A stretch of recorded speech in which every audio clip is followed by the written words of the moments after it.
warahmatullahi wabarakatuh. Sugeng enjang para sutrisna ingkang minulya, sugeng kepanggihan malih kalian siaran Teguh Rahayu Slamet, channel ingkang tansah berbagi kaweruh pangerten dan pengalaman laku, ajaran-ajaran luhur, ilmu hakikat, ilmu hikmah, saha kaweruh pangerten lan pengalaman laku wahyu panca gaib, uga pengalaman laku panca laku ngaurip ihsan lan khususipun ingkang paling langkung utama inggih menika kaweruh pangerten dan pengalaman laku panca laku kunci ngaurip mubarok. Mugi kepanggihan kita wonten ing edisi 100 menika ing enjing menika panjenengan sekeluarga lan kita sedaya tasih tansah pinaringan kanikmatan ingkang langkung agung arupi kenikmatan sehat walafiat dohir saha batos kita, khususipun iman Islam ihsan kita tansah jinangkungan hidayatul hidayah langsung saking Allah, sehingga kita napak gesang wonten ing alam donya menika gecolanipun kokoh, iman kita tekad ginebengipun saya dangu saya kuat, sehingga kita saged ngraosaken nikmat hidayatul hidayah kalawau saged tumuntun dumateng gesang kita sekeluarga menuju ridhonipun Allah Subhanahu wa taala.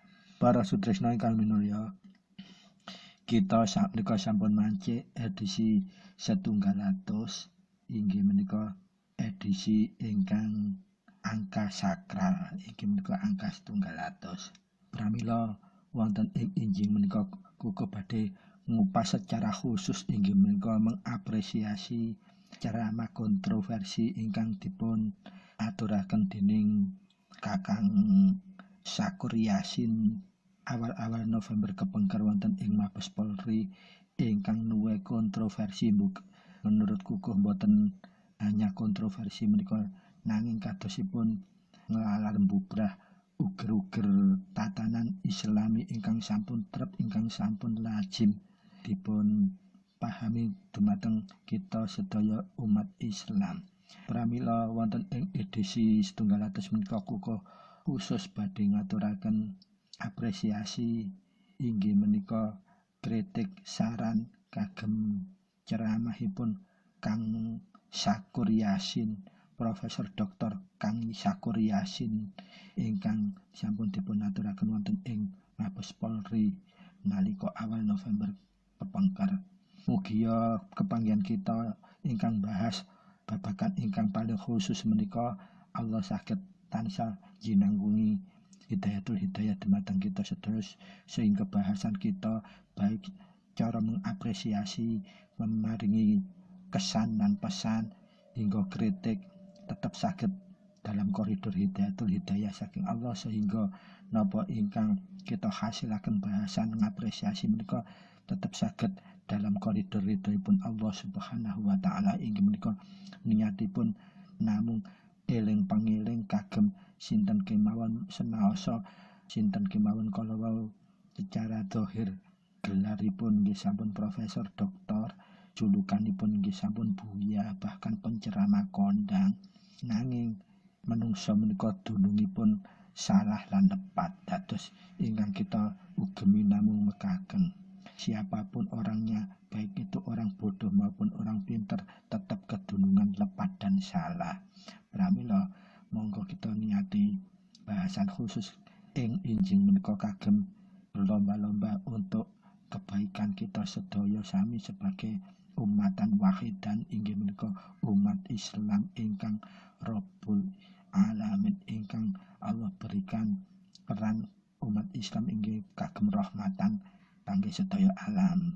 Pramila monggo para sedherek ingkang minulya, kados biasanipun kita tansah langkung rumiyin ngresapaken Fadilatul Fatihah, langkung rumiyin kagem ngawali bahasan supadosa bahasan kita tasih tetap jinangkungan hidayatul hidayah langsung saking Allah lan ridhonipun Allah, sehingga bahasan kita menika tasih tetap saged netesaken manfaat gunane lan mahanane dumateng gesang kita sekeluarga. Sumangga kita wiwiti. A'udzu billahi minasyaitonir rajim. Bismillahirrahmanirrahim. Alhamdulillahirabbil alamin. Ar-Rahmanir Rahim Malik Yaumiddin Iyyaka na'budu wa iyyaka nasta'in ihdinas siratal mustaqim siratal ladzina an'amta 'alaihim ghairil maghdubi 'alaihim waladdallin rabbighfirli wa liwalidayya amin. Matur nuwun sanget dumateng sedaya para sutresna sakeluarga wonten tlatah pundi kemawon panjenengan mugia ngresapaken sesarengan Fadilatul Fatihah kalau saged ngresapaken dumateng manah kita sakeluarga sehingga hidayah Allah tetap saged sumurup dumateng qalbun basirah kita sakeluarga sehingga Allah tansah saged maringaken ridhonipun dumateng kita sakeluarga. Allahumma amin. Para sutresna ingkang minulya, sumangga kita nata niat kita jernihaken batos kita neduhaken kalbun basiron kita lan ngalusaken rasa jati kita kagem miwiti bahasan ingkang khusus menika. Mugia Allah tetep saged paring jinangupungan hidayah dumateng kita sekeluarga khususipun dalam kagem membahas tema khusus ingkang badhe kuku aturaken menika inggih menika uga paringi judul inggih menika ceramah Profesor Dr. Kang Sakur Yasin ingkang judulipun moderasi beragama merajut nasionalisme dan toleransi beragama awal November kepengker menika kesan lan pesanipun mencerahkan napa malah justru kosok wangsulipun bikin bingung umat. Nah menika tema ingkang kuku angkat. Mugia tema kala wau tetep saged minimal saged mawas diri kagem diri kuku pribadi khususipun dumateng keimanan kita, ketakwaan kita dumateng Allah saged tetep saya dangu saya semakin kokoh. Lan umumipun mugia bahasan niki badhe ingkang kita kupas menika saged memberikan fadilah lan manfaat kagem kita sedaya saged mawas diri mengkoreksi diri apa bener sing wis tak akokno kuwi bener lillahi ta'ala apa memang wajib ada modus terselubung di balik apa yang kita sampaikan. Mugia Allah tansah pinaringan jinangkungan hidayah dumateng kita sekeluarga lan estu tetep paring ridhonipun dumateng kita sekeluarga. Allahumma amin. Para sutresna ingkang minulya, bismillah alhamdulillah illahi anta maqsudi wa ridhaka matlubi a'tini muhibbataka wa ma'rifataka la haula wa la quwata illa billahil aliyil azim. Allahumma sholli ala sayyidina Muhammadin abdika wa nabiyyika wa rasulika an-nabiyil ummiyil wa ala alihi washabihi wa barik wa sallam tasliman biqadri adamati dzatika fi kulli waqtin wa hin. Allahumma nawwir qulubina wa nawwir qulubil ahlina binuril Qur'an. Allahumma nawwir qulubana wa nawwir qulubil ahlina binuril iman. Allahumma nawwir qulubana wa nawwir qulubil ahlina binuril Islam. Allahumma nawwir qulubana wa nawwir qulubil ahlina binuril ihsan. Allahumma nawwir qulubana wa nawwir qulubil ahlina binuril hidayah. Wa sallallahu ala sayyidina Muhammadin wa ala alihi washabihi barik wasallam. Subhana rabbikal rabbil izzati amma yasifun wa salamun alal mursalin walhamdulillahi rabbil alamin. Amma ba'd. Para sutresna ingkang minulya, kuko wangsuli malih kenging menapa khusus ing edisi 100 menika kuko estu ngajak dedonga sesarengan kita sedaya inggih menika ngawali kalimat donga ingkang khusus kalawau Allahumma nawwir qulubina, ya Allah terangilah hati saya, wa nawwir qulubil ahlina dan terangi pula hati sedaya para anak turun kita binuril Quran dengan nurul Quran atau cahaya Quran. Lajeng kita tetap ndongaaken malih Allahumma nawwir qulubana wa nawwir qulubil ahlina binuril iman dan berikanlah ya Allah cahaya penerangan hati saya dan hati seluruh anak turun saya dengan nurul iman atau cahaya iman. Lajeng kita kedatetakaken Allahumma nawir qulubana wa nawir qulubil ahlina bi nuril Islam. Ya Allah, berikanlah penerangan hati saya dan hati anak turun saya dengan cahaya Islam. Lajeng kita kedatetep Allahumma nawir qulubana wa nawir qulubil ahlina bi nuril ihsan. Ya Allah, terangilah hati saya dan hati seluruh anak turun saya dengan cahaya ihsan atau cahaya-cahaya kebaikan, yaitu kejujuran, kesabaran, neriman, tresno welas asih, ikhlas, lajeng saged ditumindakaken tansah ngalah. Lah menika cahayaipun ihsan.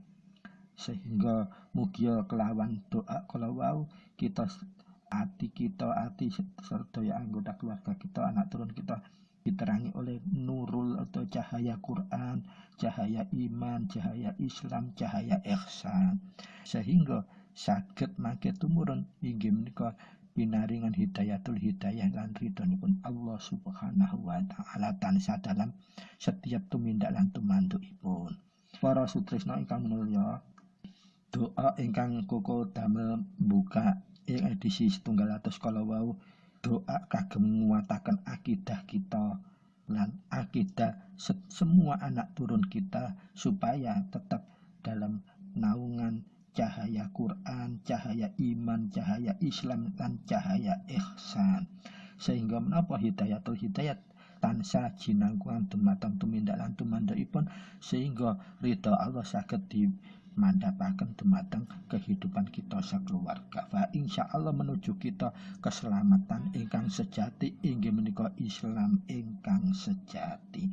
Para sutresna ingkang minulya, akidah Islam menika wonten ing akhir zaman menika estu wanci cobaanipun estu berat. Kranten menapa tantangan menika sak menika ing akhir zaman, tantangan akidah kita boten diobrak-abrik kalian tiang ingkang saking jabanipun Islam kemawon utawi tiang non muslim.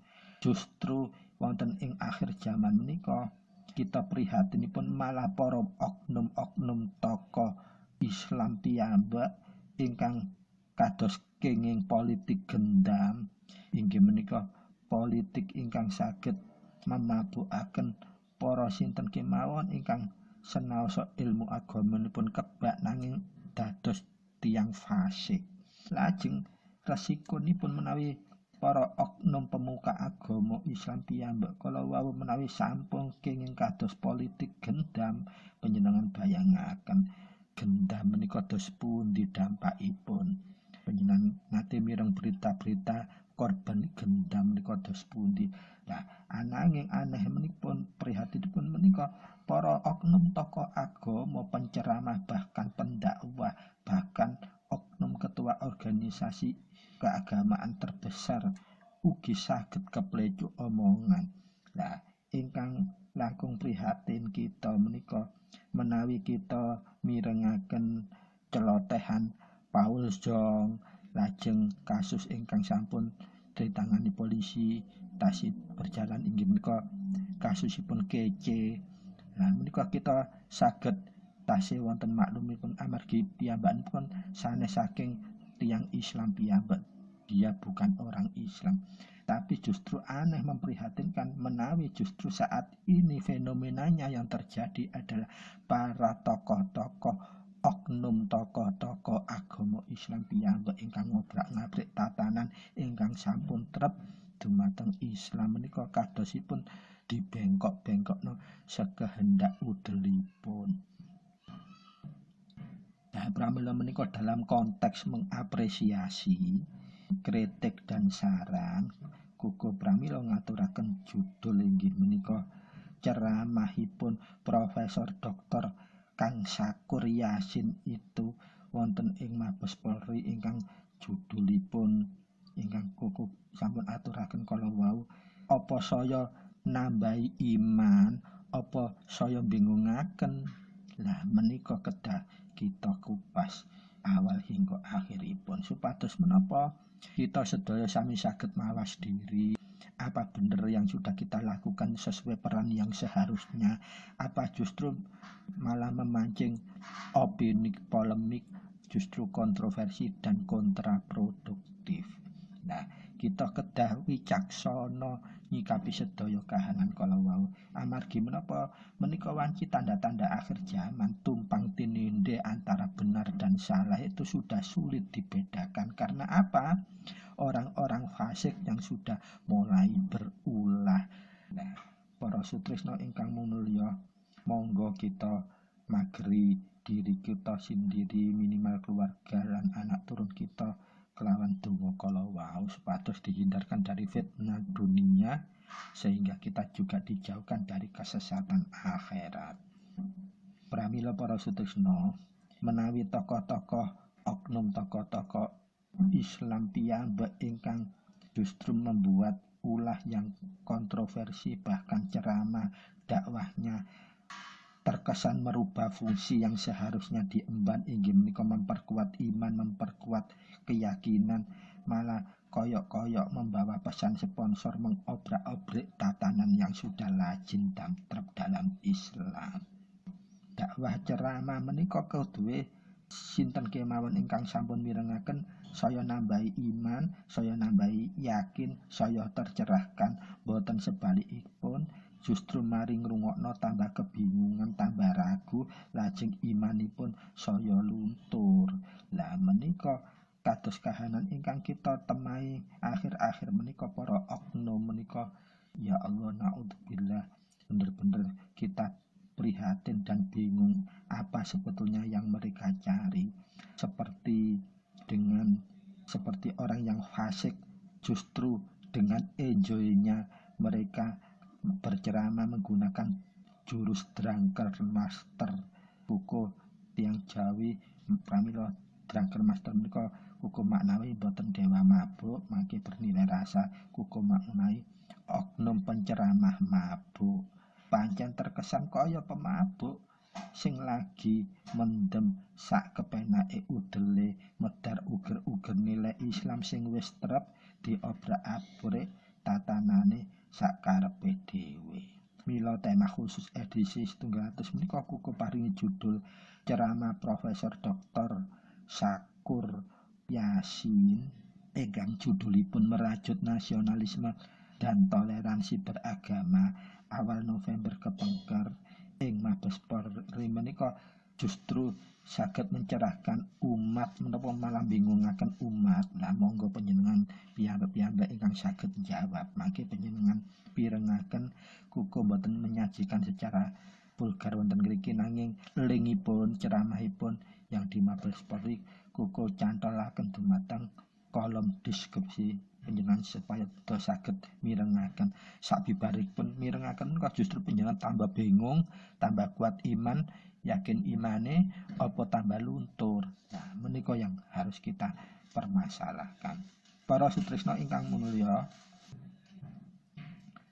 wonten ing edisi 100 menika kuku boten nyajiaken cuplikanipun ceramahipun Kang Sakur lan kuku namung nyantumaken link ceramah utuhipun wonten ing kolom deskripsi supados panjenengan mangke saged mirengaken menapa saged menjawab ingkang kuku angkat sebagai tema. Setelah mendengar ceramahipun Kang Sakur, panjenengan justru bingung, tambah ragu, apa tambah kuat iman, apa tambah sebalike luntur imane. Nah, para sutrisno ingkang minulya, pramila saderengipun membahas konten ceramah yang sudah disampaikan Kang Sakur Yasin kala wau, langkung rumiyin kuku badhe ngaturaken sebetulnya siapa beliau Kang Sakur Yasin nika. Menawi kuku mirsani saking profilipun luar biasa sesungguhnya beliau menika Kang Sakur menika.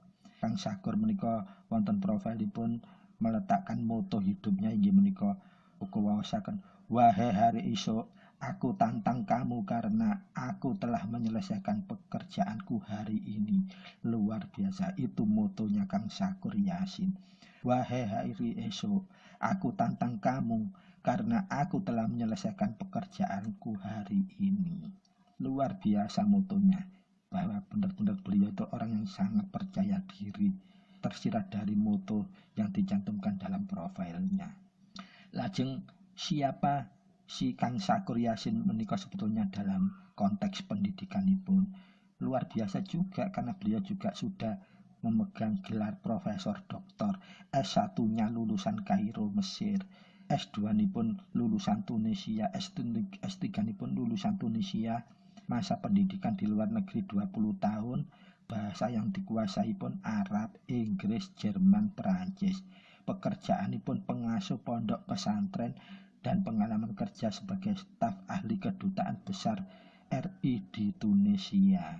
Karya-karyanipun inggih luar biasa.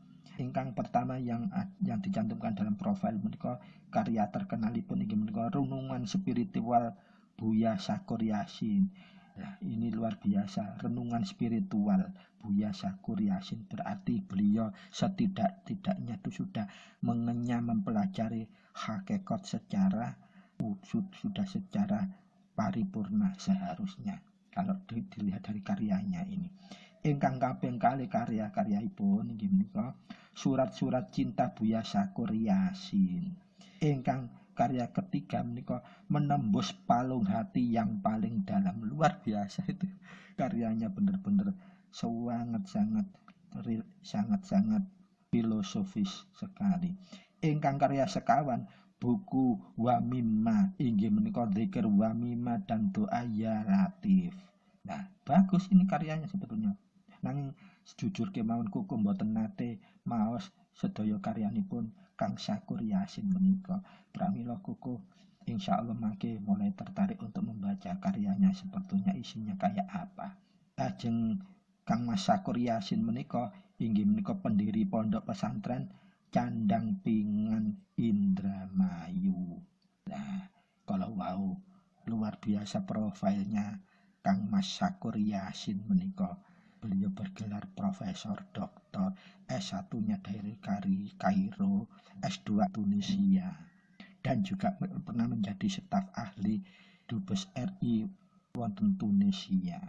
Nah, lajeng kenging menapa ceramah-ceramahipun Kang Mas Sakur Yasin menika justru kontroversi, seolah-olah beliau ingin menyampaikan pendapatnya secara pribadi, tetapi di muka publik. Padahal menawi sekilas hukum mireng babakan ingkang dipun gelar menika rata-rata babakan filosofi, tasawuf utawi ilmu hak. Lah, ilmu hak kalau disampaikan secara publik dalam konteks yang kontroversi akan menimbulkan dampak yang luar biasa waji. Pramila harusnya kedadi sadari langkung rumin saderengipun menyampaikan. Lajeng napa kemawon kontroversi pun Kang Sakur Yasin menika nalika ceramah dengan judul Moderasi Beragama, Merajut Nasionalisme dan Toleransi Beragama.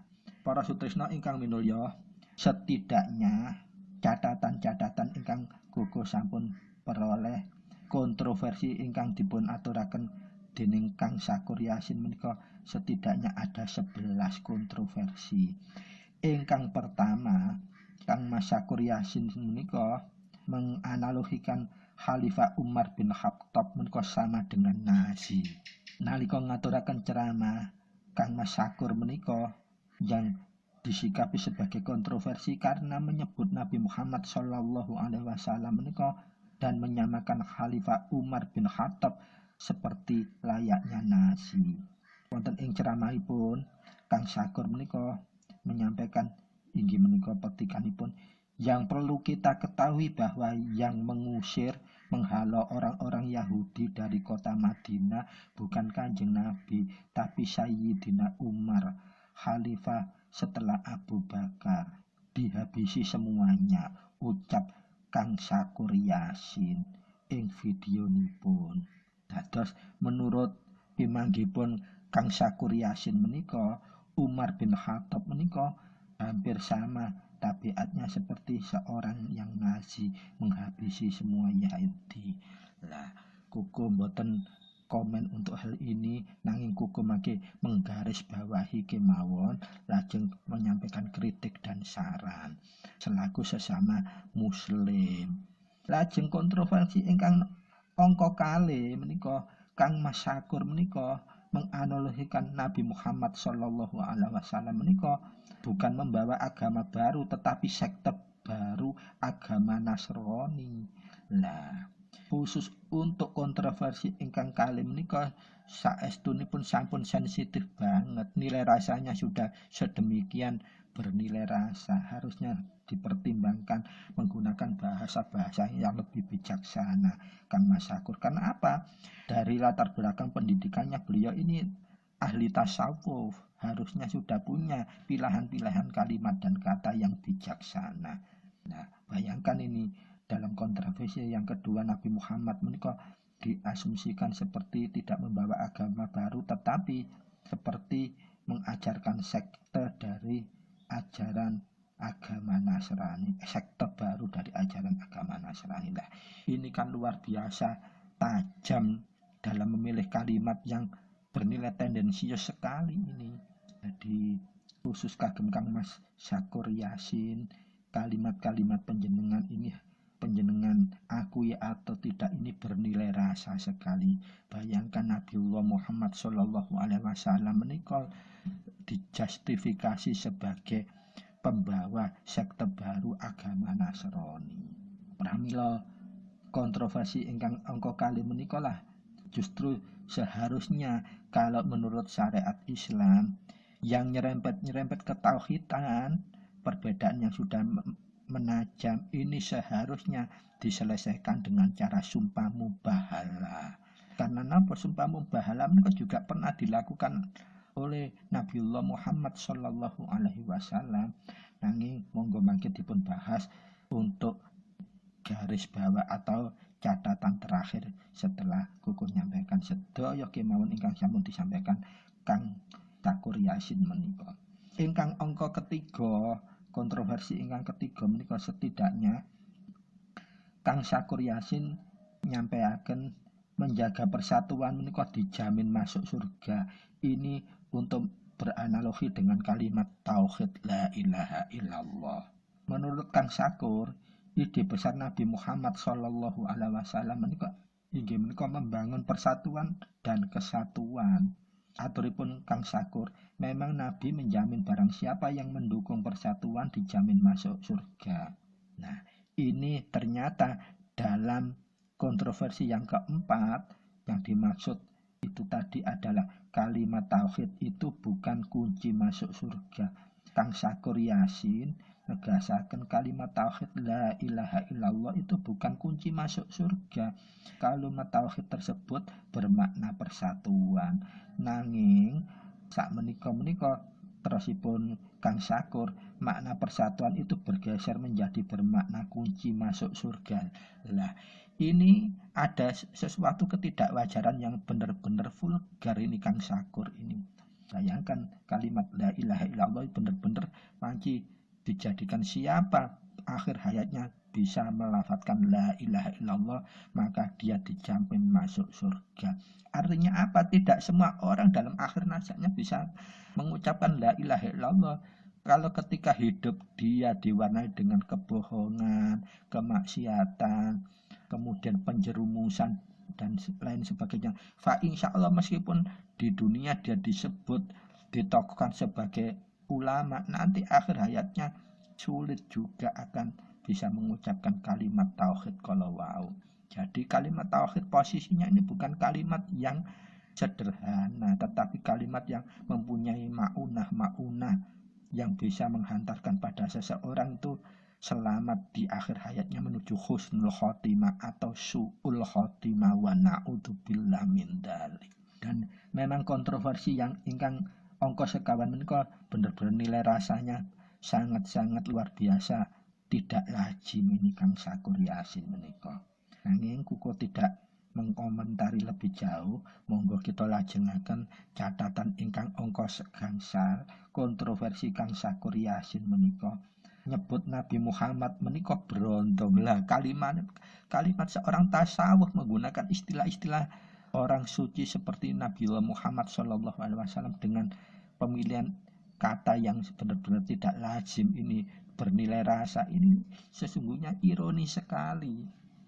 Sesantun apapun dia, selemah lembut apapun dia pembawaannya, nanging tatkala dia memilihkan kata-kata yang tidak lazim bagi sosok panutan umat Islam seluruh dunia, maka beliau akan harus juga dikategorikan orang-orang yang fasik.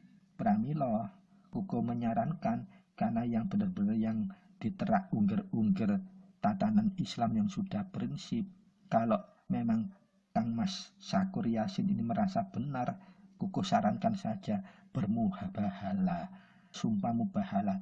Anda ini menyampaikan kebenaran apa justru mengenggok-enggokkan kebenaran? Jalan satu-satunya adalah mubahalah. Mangke Kuko aturaken dalam penutupan dari edisi 100 menika supados menapa cetha.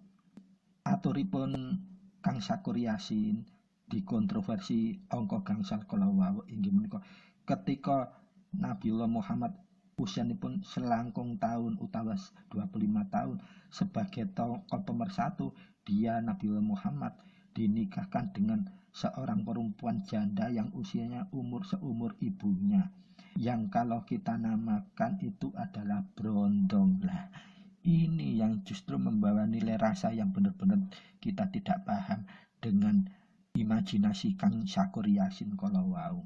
Betapa beliau ini tidak menghargai Nabi panutan dia sendiri. Kalau dia memang benar-benar orang Islam luar dan dalam, harusnya tidak memilihkan kata-kata yang bernilai rasa seperti ini, dan tidak lazim, tidak wajar, begitulah.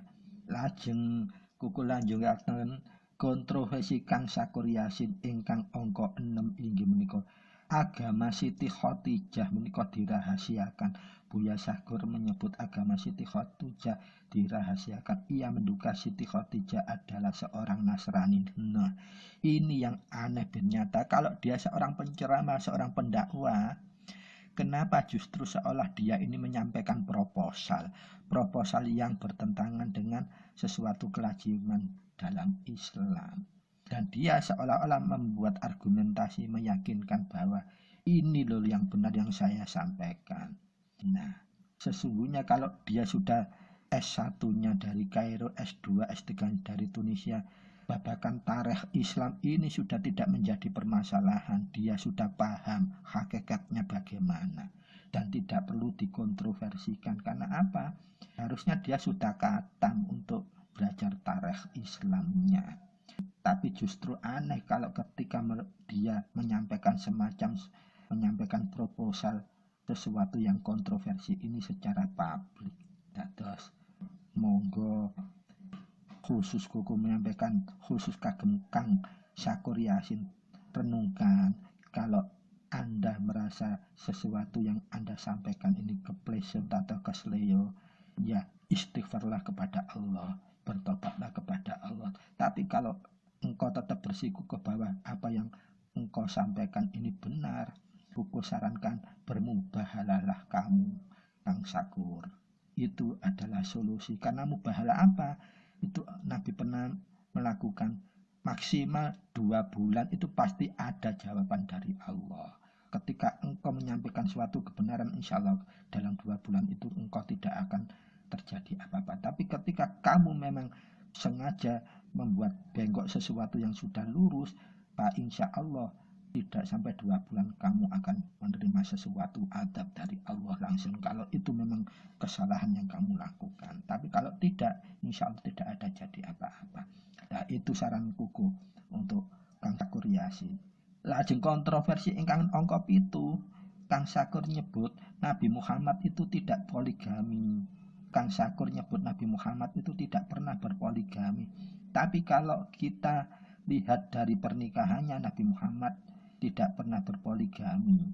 Ia menyebut Islam melegalkan poligami, begitupun di Jazirah Arab yang menyembah berhala. Di Jazirah Arab Yahudi berpoligami, penyembah berhala berpoligami, orang Islam berpoligami. Yang tidak berpoligami itu agama apa? katanya Syakur Yasin.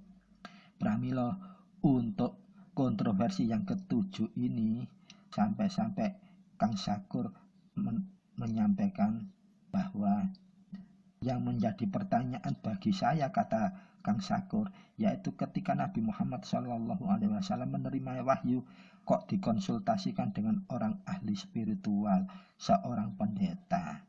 Nabi Muhammad, Nabi kita ini mengkonsultasikan wahyu itu dengan seorang pendeta. Tegas Cak Syakur kalau wow. Nah, kalau dilihat dari titelnya S1-nya dari Kairo, S2-nya Tunisia, S3-nya Tunisia, bahkan sudah menyandang profesor. Seharusnya babakan tarikh seperti ini Kang Syakur Yasin sudah tamat dan khatam. Tapi anehnya justru kontroversi ini yang dikedepankan oleh dia. Ini bernilai rasa sekali. Pramila kula lajengaken kontroversi ingkang angka 8 inggih menika Kang Syakur justru membuat seperti mengajukan proposal bahwa Islam sebetulnya belum sempurna. Kang Syakur menyinggung soal era kepemimpinan Nabi Muhammad SAW yang bisa menyatukan umat Islam selama 23 tahun. Nabi Muhammad katanya sudah menunaikan tugas dengan sempurna. Yang dimaksud kesempurnaannya itu adalah tugasnya Muhammad. Lajeng Cak Syakur menika ngutip ayat dalam Quran inggih menika Al-Maidah ingkang artosipun, pada hari ini telah aku sempurnakan untukmu agamamu dan telah aku cukupkan kepadamu nikmatku dan telah aku ridhoi Islam sebagai agamamu. Al-Maidah ayat sekawan. Lajeng untuk mengargumentasikan bahwa itu bukan dimaksud agama yang sempurna, Kang Syakur menegaskan ayat ini isinya menyatakan bahwa Nabi Muhammad telah menyelesaikan tugasnya sebagai Rasul yang sempurna. Nanging Kang Syakur menyampaikan pemahaman pun katanya menika digeser lagi dengan menyebut bahwa Islam adalah agama yang sempurna. Lah ini aneh, benar-benar ironi yang benar-benar hiperbolik. Pemahamannya katanya Syakur bergeser lagi, yaitu beranggapan Islam adalah agama yang sudah sempurna. Mana mungkin dunia ini ada yang kesempurnaan. Masya Allah wa na'udzubillah. Sosok tokoh S1 dari Kairo, S2 Tunisia, S3-nya dari Tunisia, dan dia ahli tasawuf sampai berani membuat kesimpulan dengan imajinasinya seperti bahwa Islam bukan agama sempurna. Ini konyol. Ya, ini harus diselesaikan dengan mubahalah. Karena apa? Syakur Yasin ini bersikukuh bahwa Islam bukan sempurna. Ini menyangkut ketauhidan sudah, akidah. Jadi harus diselesaikan dengan mubahalah. Kula lajengaken kontroversi ingkang angka 9. Kang Syakur menyampaikan beli perempuan itu tidak dilarang dalam Al-Quran. Kang Syakur negaskan bahwa Al-Quran tidak melarang perbudakan dan membeli perempuan. Wa na'udzubillah. Ini pemahaman sepertinya Kang Syakur nih seorang orang anak yang masih SD baru belajar Islam. Semua dipahami secara letterlet, tidak dipahami asbabun nuzul dan situasi kondisi pada era seperti itu. Bagaimana? Wa na'udzubillah. Justru ini nilai-nilai yang benar-benar bukan hanya kontroversi tapi menyesatkan. Jadi barang siapapun menurutku yang sudah mendengarkan ceramah Kang Syakur ini bahaya sekali, pasti justru tidak tercerahkan, akan mengarah kebingungan, bahkan nanti iman pun menjadi ragu-ragu, bahkan bisa copot. Sambungnya Syakur, jadi kalau begitu perbudakan itu masih boleh, beli perempuan masih boleh, jual beli manusia masih boleh, di Al-Quran tidak larang ucapnya. Na'udzubillah. Dari indikasi ini Kang Syakur menegaskan bahwa Islam itu belum sempurna dan Nabi mengatakan bahwa tidak ada akan pernah sempurna dan akan dilanjutkan ke generasi kita. Setelah itu siapa yang meneruskan? Al-ulama katanya. Kuku akhiri untuk kontroversi yang ke-10 kemawon. Inggih menika penyampaianipun Kang Syakur Yasin, sahabat Nabi menika diungsikan oleh orang Nasrani. Buya Syakur juga menceritakan ketika para sahabat Nabi diungsikan di wilayah orang Nasrani ketika sahabat Nabi Muhammad menika tertindas diintimidasi oleh orang-orang Quraisy, mereka terpaksa diungsikan, dihijrahkan, diamankan di Habasyah kepada orang-orang Nasrani.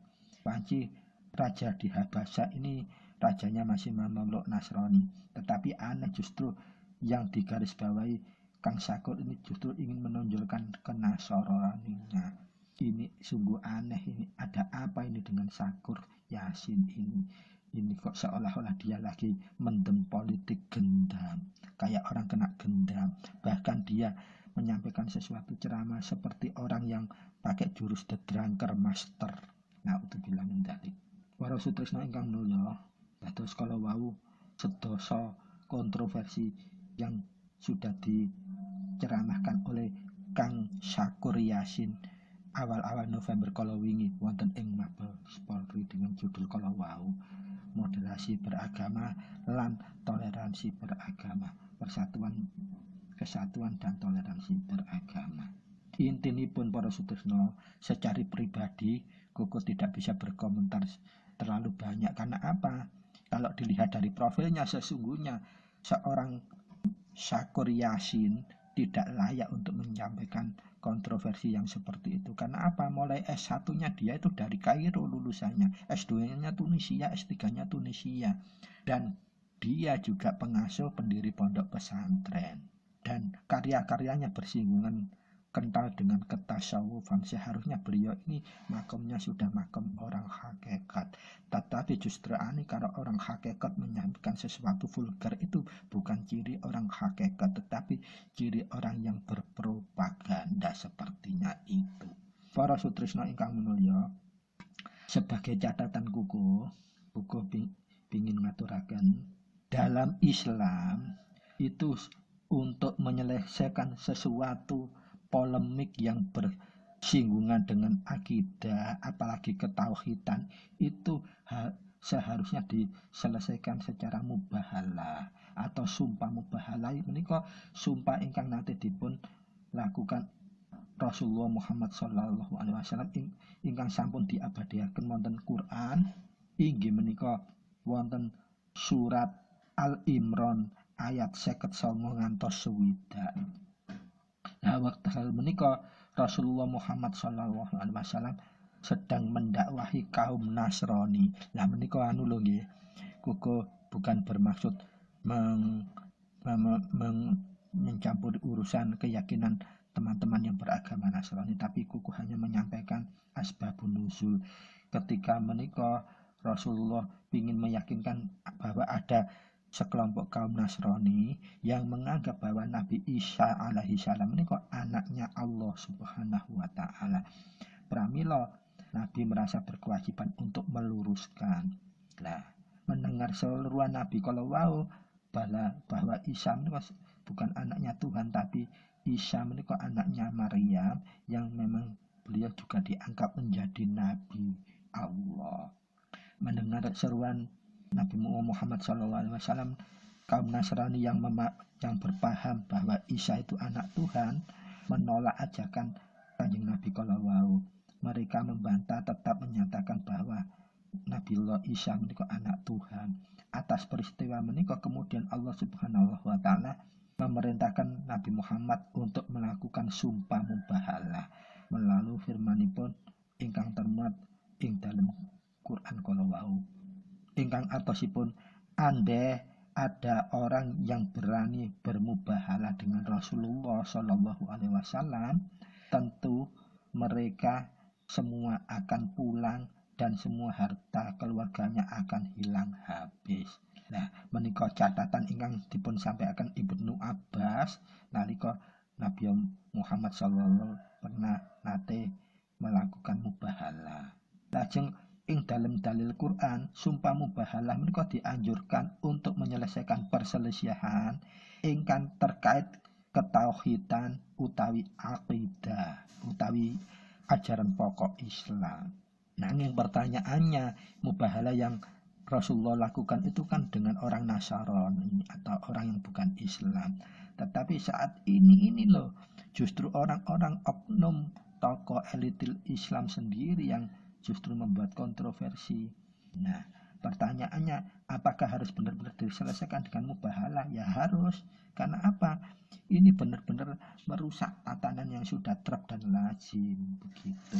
Akan beresiko membuat kegaduhan, membingungkan, bahkan merompongkan iman, mengeroposan iman, keyakinan umat. Pramila dalam sumpah mubahalah menika ingkang diucapkan adalah demi Allah Subhanahu wa taala, bukan demi nama yang lain. Lajeng kenapa harus mubahalah? Karena mubahalah menika dampakipun pasti dan mengerikan kalau yang bersangkutan memang sengaja melakukan kesalahan atau kebohongan atau penyesatan atau pembengkokan ajaran. Salah setunggal ulama ingkang besar inggih menika Sanaullah Al-Marid Sari nate nglakuaken sumpah mubahalah dengan Mirza Ghulam Ahmad, seorang tokoh ingkang dianggap nabi inggih menika kaum Ahmadiyah. Sumpah ingkang diucapkan nalika kala wau inggih menika sumpah mubahalah. Pramila akhiripun kalau memang yang bersangkutan bersalah, dia akan meninggal terlebih dahulu. Namun waktu membuktikan Mirza Ghazali Ahmad lah yang meninggal lebih dahulu karena terserang kolera. Nah, supaya ini tidak menjadi polemik yang berkepanjangan, Kuku menyarankan kepada Kang Mas Sakur Yasin untuk melakukan mubahalah. Karena apa? Yang Kang Mas Sakur Yasin sampaikan itu sudah menerak ungger-ungger yang sudah lazim tatanan Islam. Nah, kenapa harus itu dilakukan? Karena panjenengan ini insya Allah S1-nya lo Kairo, S2-nya Tunisia, S3 Tunisia. Masa menyampaikan ceramah justru tidak mencerahkan, tetapi menjadi orang bingung, menjadi orang ragu, dan menjadi orang imanipun luntur, malah resikonya seperti itu. Pramila para sutrisna ingkang minulya, jadi saran kuku kagem Kang Mas Sakur Yasin ingkang pertama inggih kala wau itu setidaknya untuk menyelesaikan dia harus melakukan mubahalah.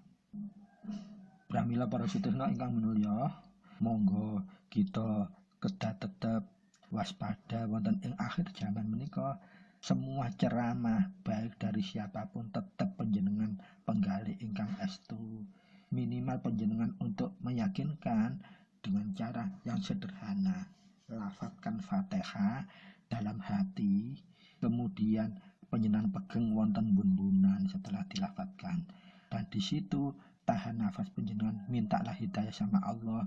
Kalau ceramah yang disampaikan itu justru membuat kebingungan, maka mohonlah kepada Allah, tetapkanlah iman, Islam, keyakinan, ketakwaanku dan keluargaku ya Allah tetap kokoh tanpa goyah. Pramila para sutrisna ingkang minulya, untuk catatan kuku kagem ceramahipun Kang Mas Yasin, Kang Mas Sakur Yasin kala wau, bener-bener nilai rasanya memang sangat-sangat sensitif.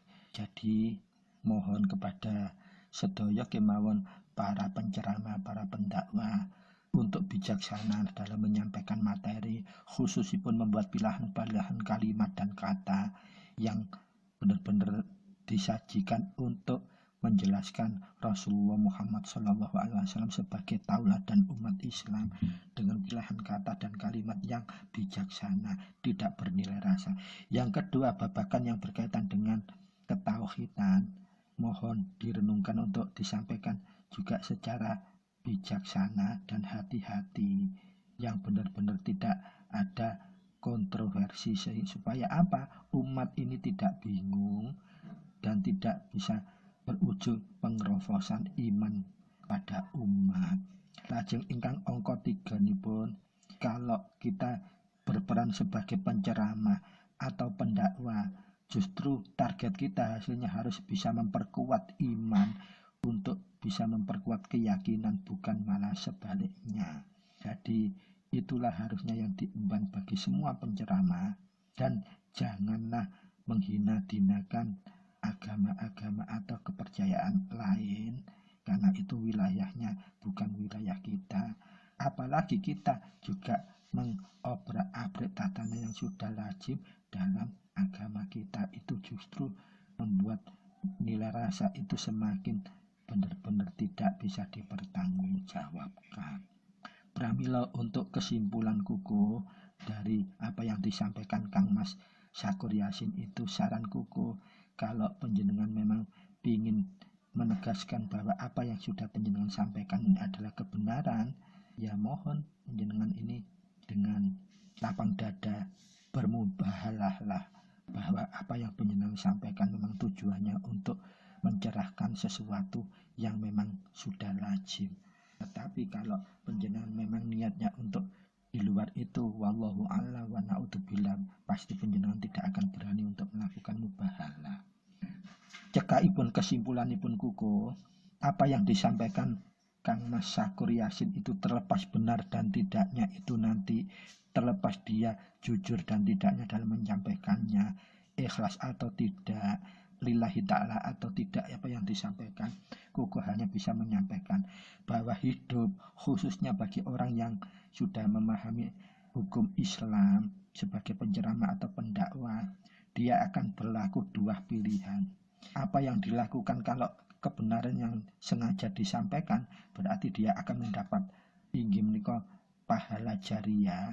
Tetapi sebaliknya, kalau dia menyampaikan sesuatu yang memang sengaja untuk membengkokkan sesuatu yang lurus, dia akan mendapatkan dosa jariah. Nah, bagaimana itu bisa sampai kuku harus menyimpulkan seperti itu? Para sutrisna ingkang minulya. Jadi semua penilaian kuku serahkan kepada para sutrisna sedaya. Apa yang disampaikan Kang Syakur Yasin itu kejujuran atau sesuatu kesengajaan yang memang untuk sesuatu hal yang tidak semestinya, itu terserah panjenengan.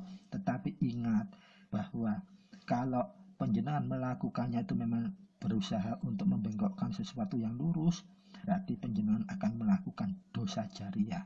Napa niku dosa jariah? Dosa jariah menika inggih menika dosa ingkang terus ngalir dumateng seseorang nalika piyambakipun meninggal dunia, sampun mati utawi sampun tidak melakukannya lagi, tapi tetap dia teraliri dosa. Nah, dosa menika tetap akan Allah limpahkan dumateng piyambakipun senaosa piyambakipun sampun mati utawi sudah tidak melakukan perbuatan kala wau. Sabdanipun Nabiullah Muhammad sallallahu alaihi wasallam terhadap dosa jariah menika inggih menika ora setiap jiwa menungso sing terbunuh utawa kematian secara zalim kecuali putranipun Nabiullah Adam ingkang pertama inggih menika Qabil akan mendapatkan bagian dari dosa penumpuan darah selama dunia ini ada dan ada pertumpahan darah, maka dia akan teraliri dosa jariah.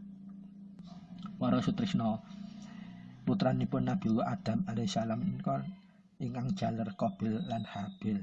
Lah nalika wekdal menika wonten kedadosan pembunuhan pertama kali manusia ada itu dilakukan Qabil terhadap Habil itu. Jadi maka karena itu merupakan pelopor pembuat kedoliman pertama, maka dia akan mendapatkan dosa jariah. Selama di dunia ini tiap hari ada pembunuhan, maka si Qabil akan mendapatkan dosa jariah dari apa yang telah dilakukan. Karena apa? Sudah ditiru oleh manusia untuk melakukan kedoliman. Menika hadis untuk dosa jariah yang pertama. Lajeng hadisipun Nabiullah Muhammad sallallahu alaihi wasallam ingkang berikutipun, barang siapa kang memperakasai berinisiatif terhadap keburukan atau suatu keburukan, pramila piyambakipun akan mendapatkan dosa keburukan itu sendiri plus dosanipun tiyang ingkang meniru perbuatan itu tanpa mengurangi sedikit pun dosa-dosa mereka. Kados hadis ingkang kala wau ingkang pertama. Jadi siapa yang menjadi pelopor melakukan keburukan lajeng ditiru oleh orang lain, maka keburukan orang lain yang meniru keburukan orang yang melakukan pertama itu, yang mempelopor itu, dia akan menerima dosa-dosa itu. Meskipun dia sudah mati sekalipun, tetap akan, pokoknya perbuatannya ditiru selama kehidupan dunia ini, maka dia akan teralir juga dosa. Makanya itu dinamakan dosa jariah. Lajeng wonten ing hadis malih lintunipun dipun tegasaken, barang siapa ingkang mengajak kepada kesesatan, mila piyambakipun mendapatkan dosa seperti dosa tiyang ingkang mengikuti kesesatan kala wau, dan tidak sedikit pun mengurangi dosa-dosa kesesatan orang yang melakukan kesesatan niru kala wau. Nah menika diriwayatkan Abu Daud, Tirmidzi lan Ibnu Majah dados hadisipun sahih. Jadi ketika kita berceramah atau menyampaikan sesuatu, tetapi inti yang kita sampaikan itu adalah kesesatan, menyesatkan, maka orang yang mengamalkan apa yang kita sampaikan itu, maka kesesatan orang yang mengamalkan kesesatan yang kita sampaikan, kita akan terlimpahkan dosa oleh orang siapapun yang melakukan kesesatan dari apa yang kita sampaikan. Itulah dosa jariah. Meskipun kita sudah meninggal. Pramila dalam inti garis bawah kesimpulanipun dosa jariah menika setidaknya menika ada beberapa hal yang harus kita perhatikan. Ingkang pertama inggih menika siapapun yang menjadi pelopor atau inisiator suatu dosa, maksiat atau kesesatan atau penyesatan. Dia merupakan orang yang pertama kali membuat suatu dosa utawi memberikan inisiatif pada orang lain untuk melakukan sesuatu perbuatan yang dosa atau perbuatan yang batil. Walaupun ia tidak mengajak orang lain untuk berbuat dosa, akan tetapi apa yang disampaikan itu ditiru orang dan itu melakukan perbuatan dosa, maka dia akan teraliri perbuatan dosa itu selama siapapun akan melakukan dosa yang sama, dia akan juga kecipratan dosanya. Itulah dosa jariah. Lajeng inti ingkang angka kalih yang dinamakan dosa jariah itu inggih menika siapapun yang mengajak orang lain untuk melakukan dosa yang dilakukannya. Artinipun orang lain melakukan dosa karena ajakan si fulan yang menyampaikan ceramah kala wau, dan perbuatan dosa itu akan terlimpah terus kepada orang yang menyampaikan awal itu tadi. Lah itulah dosa jariah. Lajeng ingkang poin ketiga dosa jariah inggih menika siapapun yang membantu menyediakan sarana lan prasarana bagi orang lain untuk melakukan suatu dosa. Contohnya kukuh diundang ceramah, tetapi yang kukuh sampaikan itu penyesatan, maka orang yang mengundang ceramah, yang memfasilitasi itu akan juga terlimpah dosa jariah. Apalagi kukuh yang menyampaikan sesuatu itu tadi. Jadi dua pihak itu akan terlimpahkan dosa selama apa yang disampaikan ditiru oleh orang lain dilakukan. Nah itulah dosa jariah. Pramila para sutresna ingkang minulya, dados kesimpulan dari apa yang disampaikan Kang Syakur Yasin, nyun duka kuko tidak memanggilnya dengan sebutan Buya karena kuko ini orang Jawa, lebih terhormat kalau saya sampaikan bahwa Kang Syakur Yasin yang menyampaikan dengan penuh kontroversi, setidaknya ada 10 atau 11 kontroversi yang sudah kuku sampaikan kalau wow. Minimal monggo kita saling mawas diri, apa yang kita cari, umur panjenengan juga sudah sepuh sama seperti kuku. Pak insya Allah kesempatan hidup kita di dunia yang fana ini hanya tinggal sebentar saja. Kalau memang niat panjenengan untuk kebaikan, maka untuk menyelesaikan polemik ini panjenengan lakukan mubahalah. Tapi kalau memang panjenengan ini memang punya niatan atau mengemban misi, pesan sponsor dan lain sebagainya versi seperti itu untuk sesuatu pembengkokan, sesuatu yang sudah lazim untuk panjenengan bengkokan dengan sesuai dengan kepentingan pesan sponsor yang menggunakan jasa panjenengan, cepatlah panjenengan bertaubatan nasuha. Nah, tapi kalau panjenengan ngotot bahwa itu suatu kebenaran, lakukan mubahalah. Atau kalau memang panjenengan ini orang hakikat, buku sarankan buku bisa melakukan sumpah dengan panjenengan dengan air doa. Kalau panjenengan memang melakukan sesuatu itu kesalahan dengan sengaja, sama seperti hukum di mubahalah, tidak sampai 2 bulan panjenengan akan menerima bentuk langsung dari Allah karena doa yang sudah kuku sampaikan lewat air. Ini bukan tantangan, tetapi kita sama menegur diri kita sendiri, jangan sampai kita melakukan sesuatu yang melampaui batas kezaliman yang dibenci oleh Allah Subhanahu wa Ta'ala. Semoga kita semua akan terbebas dari Allah dari kutukan atau bendu yang sedemikian kejinya bagi orang-orang yang sudah melakukan dosa jariah. Kirang lan langkung kuku nyun gunung pangsami menika semata-mata kuku urun kritik dan saran untuk kebaikan bersama. Bila wonten atur kuku kesalahan kasar kata kuku nyun gunung pangsami lan matur nuwun sanget kagem wigatosipun. Billahi taufiq